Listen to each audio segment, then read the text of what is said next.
All right. Thank you for joining me. My name is Brian Banks, and I am from Your Career Day. Can you give us your name? Nate Whitsett. They actually call me Coach Nate. Okay. Where's your hometown, Coach Nate? Ypsilanti, Michigan, by way of Ann Arbor. I was actually born in Ann Arbor, Michigan, in the hospital. What is it? St. Joe Hospital. Okay. Now, what is your career title? Career title, physical education teacher. Okay. And what does that entail? Well, actually, it's just a lot of exercise, workout, making sure that students are meeting the proper standards according to the Michigan state curriculum. We do a lot of team building activities with our students, as well as character development, and just giving them things that they can do for lifelong learning and physical education. So it's just an ongoing process. We figure if we can get health and physical education in them while they're young, they can make it a lifelong thing and continue to be healthy, for the duration of their lives. Okay. Now, what type of education is required?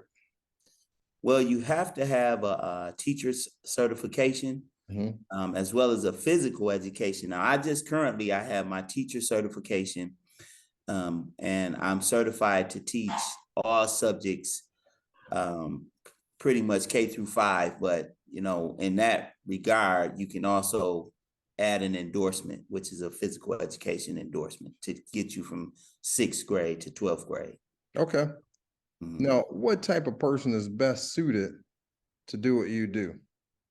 To do what I do, you definitely have to have energy.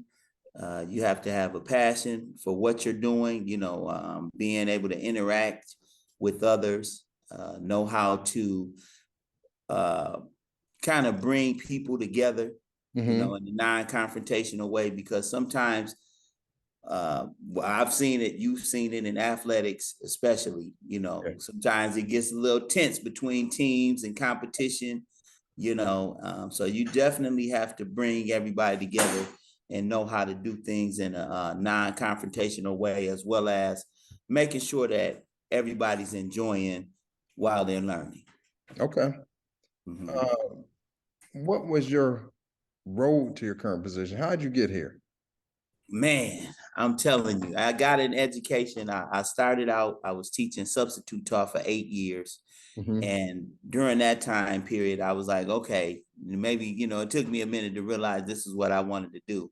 Okay. But I had accidentally went to get not accidentally, coincidentally, reached in the teacher's desk to get a pencil or pen, something to write with. And I saw her check stub. Okay. And it blew me away. I was just, it just blew me away, because I'm in there at that time, it was about $100 a day. Yeah. And I seen all these figures on the check, and I'm like, man. And I was getting a lot of responses from the other teachers, other staff, and so on and so forth, that were just basically like, these kids don't behave that well when the real teacher is here. Wow. And so I was getting a lot out of them that she wasn't at the time. Yeah. So, so needless to say, I said I need to go back to school and get my education so I can up my salary. That's good. That sounds like that was a purpose-driven thing, that you opened that drawer. It wasn't a coincidence. That was supposed to happen. Right. Yeah. So here we are, so many years later. Right. Now, how did you know this was it? How did you know this was a career? What was there anything, high school or college that says, okay, I'm gonna be a teacher? It didn't sound like it, but how'd you know?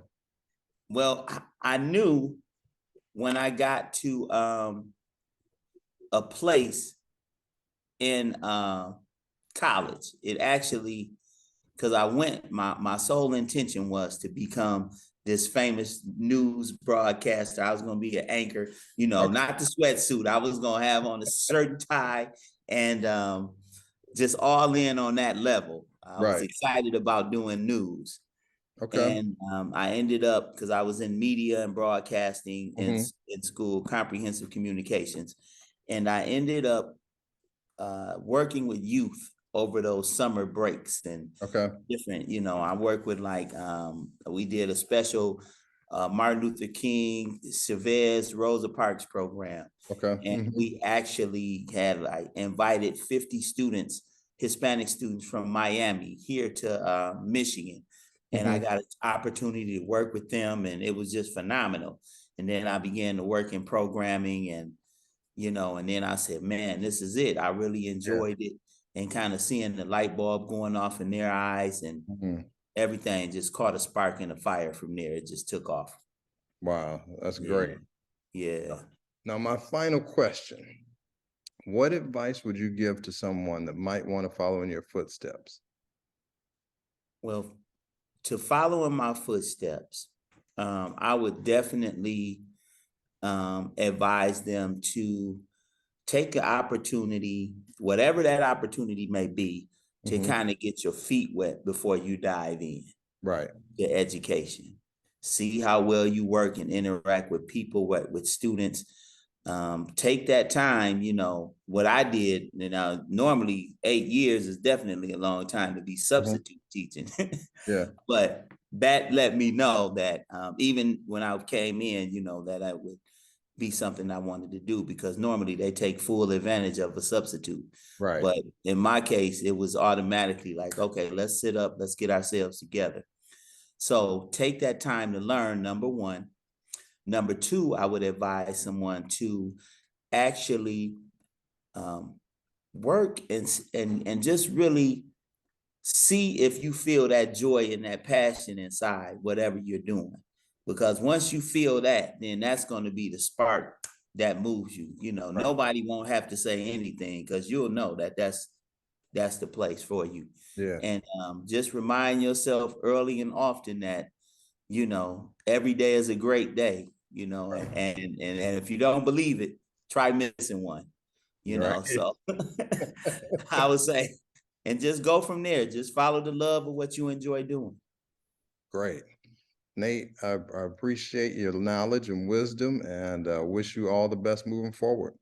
Absolutely, and we'll definitely be in touch, because I'm looking forward to working with you in the future as well. Thank you. All right.